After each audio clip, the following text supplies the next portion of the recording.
In this question, let p of x be a polynomial with real coefficient. Let a and b belongs to a real number and b is greater than a. Be the two consecutive roots of p of x. Prove that there exists c such that c lies between a and b and p dash c plus 100 p c equal to zero. ठीक है, तो यहाँ पे जैसे ही आपको ये questions पढ़ते होगे तो आपको ये दिख रहा है कि ये दो रूट है, ए भी दो रूट है. जैसे पी ऑफ एक्स के दो रूट है, इक्वल टू दो रूट है, एक ए है और दूसरा बी है, और इसके बीच में सी लाई कर रहा है. तो जब दो रूट्स के बीच में सी लाई करता है it means rollers theorem applicable होगा. और फिर कह रहे हैं कि ये इक्वेशन को प्रूव करना है. ठीक है, तो पहले तो आपको जो है हम लोग को पी ऑफ एक्स अगर दिया रहता है तो इजीली डिफ्रेंशिएट करके हम लोग कर दें. पॉलिनोमियल फंक्शन दे रखा है, इसका मतलब फंक्शन कंटिन्यूस भी होगा, डिफरेंशिएबल भी होगा. ठीक है, और ये दोनों रूट है तो p of a equal to p of b जो होगा वो वहाँ पे पॉलिनोमियल की वैल्यू इन पॉइंट पे भी सेम आ रहा है तो सी पॉइंट निकालना इजी होगा. बट यहाँ पे हम लोग को P of X polynomial simply दे रखा है, वह फंक्शन के बारे में इंफॉर्मेशन नहीं दे रखा है और ये प्रूव करने के लिए बोला जा रहा है. तो इसमें हम लोग को रिवर्स आपको थिंकिंग करनी पड़ेगी. ठीक है, तो ये एक इम्पॉर्टेंट क्वेश्चन है कि यहाँ से आपको पहले सोचना पड़ेगा कि ये फंक्शन किस टाइप का होगा. ठीक है, तो अगर इस फंक्शन को देख रहे होगे तो ये कुछ बैकग्राउंड हम लोग को वर्क करना पड़ेगा कि पी ऑफ एक्स है क्या. तो अगर देखोगे पी एक्स को अगर p dash c plus 100 p c equal to zero है, तो अगर इसको एक्स से रिप्लेस कर देते सी को, क्योंकि हम लोग जनरल पॉलिनोमियल फंक्शन निकालना चाह रहे हैं, तो यहाँ से p dash x plus 100 p of x equal to zero. ठीक है, तो अगर हम लोग कुछ टाइम के लिए लेट पी ऑफ एक्स को हम लोग वाई लेट कर लेते हैं तो पी डैश एक्स क्या हो जाएगा, पी डैश एक्स जो होगा वो d y by d x हो जाएगा क्योंकि डिफ्रेंशिएशन है. तो यहाँ पे d y by d x plus 100 y equal to zero हो गया. तो ये कैसा दिख रहा है, लीनियर डिफरेंशियल इक्वेशन LDE. ठीक है, तो इसके लिए हम लोग को क्या करना पड़ेगा, आप चाहो तो इसके लिए इंटीग्रेटिंग फैक्टर निकाल सकते हो कि इंटीग्रेटिंग फैक्टर क्या होगा. तो इसका इंटीग्रेटिंग फैक्टर क्या हो जाएगा, e raise to power 100 into d x, ये होता है इसका इंटीग्रेटिव फैक्टर. इसका मतलब ई रे टू पावर 100x हो जाएगा. राइट, तो अगर हम लोग इंटीग्रेटिंग फैक्टर से इस इक्वेशन को हम लोग मल्टीप्लाई करते हैं, ठीक है, तो मल्टीप्लाई इक्वेशन 1 को इंटीग्रेटिंग फैक्टर से मल्टीप्लाई किया तो ई रे टू पावर 100 का डी ऑफ एक्स 100x हो जाएगा ना, ई raise to power 100, E raise to power 100 से इंटीग्रेटिंग 100x से हम लोग मल्टीप्लाई करें d of x d y by क्या है 100.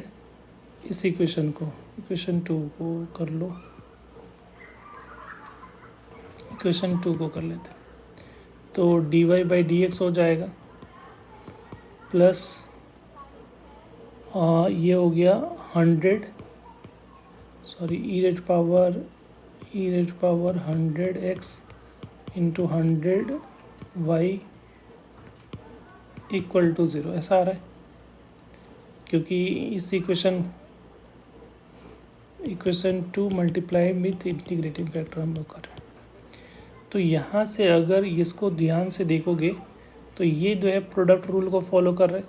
जैसे कि अगर हम लोग ये एक फंक्शन ये है और दूसरा जो है d y by d x है, ठीक है, फिर इसका डिफ्रेंशिएट, तो इसको क्लियरली हम लोग को दिख रहा है कि d y point d x और इसी प्रोडक्ट रूल में first function e raise to power 100x है, दूसरा क्या है y है. इसका प्रोडक्ट रूल लगाओगे तो ये दिखेगा इक्वल टू ज़ीरो. ठीक है, तो यहाँ से हम लोग को क्लियरली आइडिया लग रहा है कि यहाँ से अगर देखोगे तो e d of d x is equal to 100x e raise to power 100x. Right, p of x equal to zero है, ये दिख रहा है. तो बेसिकली ये फंक्शन इसको हम लोग क्या मान लेते हैं, एफ ऑफ एक्स मान लेते हैं. तो अब यहाँ से हम लोग जो फंक्शन एज्यूम करना है, let f of x is equal to e rate power 100x p of x, right, for x belongs to a to b। अब ये एक फंक्शन है जो पोलिनोमियल है और एक एक्सपोनेंशियल फंक्शन है, दोनों कंटिन्यूस डिफरेंशिएबल होगा। ए और बी पे वैल्यू ज़ीरो हो रहा है तो दोनों के एंड पॉइंट पे फंक्शन की वैल्यू भी ज़ीरो हो जाएगी, ठीक है। तो दोनों इक्वल भी हो रहा है, तो clearly f of x is continuous and differentiable in close interval into a to b. और यहाँ पे आल्सो एफ ऑफ ए और एफ ऑफ बी पे वैल्यू क्या होगी, ज़ीरो, क्योंकि पोलिनोमियल का रूट्स है ना ए एंड बी, तो यहाँ पे पोलिनोमियल की वैल्यू ज़ीरो हो जाएगी, तो ऑफ कोर्स ये भी वैल्यू क्या हो जाएगी, ज़ीरो हो जाएगी, ज़ीरो हो जाएगा, ठीक है। तो यहाँ पे चूँकि हम लोगों ने निकाल रखा है p of a equal to p of b equal to क्या होगा, ज़ीरो, क्योंकि ए बी क्या है, उसके रूट्स हैं, ठीक है। तो by Rolle's theorem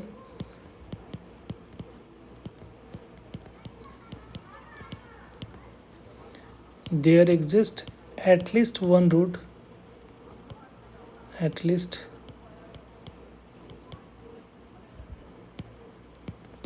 one point C such that a comma b belongs to a comma b such that f dash c equal to क्या हो जाएगा, ज़ीरो। अब यहाँ पे f dash c निकालोगे तो f dash c क्या हो जाएगा, तो f dash c करोगे तो यही वैल्यू आएगी, क्या मिलेगा, ई रेट पावर 100x और इसको डिफ्रेंशिएट किया p ऑफ x तो p डैश x हो जाएगा, plus E rate power p ऑफ x E rate power 100 sorry p raise power p into X हो जाएगा, और ई रेट पावर 100x का differentiation E rate power 100x into 100, और यहाँ पे अगर x equal to C put करेंगे तो ज़ीरो आ जाएगा। तो यहाँ पे E rate power 100c into P dash c plus P C into ई रेट पावर 100c इंटू 100 की वैल्यू क्या हो जाएगी, ज़ीरो। तो यही हम लोग को प्रूफ करना था कि 100 और ई रेट पावर 100c से डिवाइड कर सकते हो, तो यहाँ से p dash c plus 100 into p c की वैल्यू क्या हो जाएगी, ज़ीरो हो जाएगी। Thank you.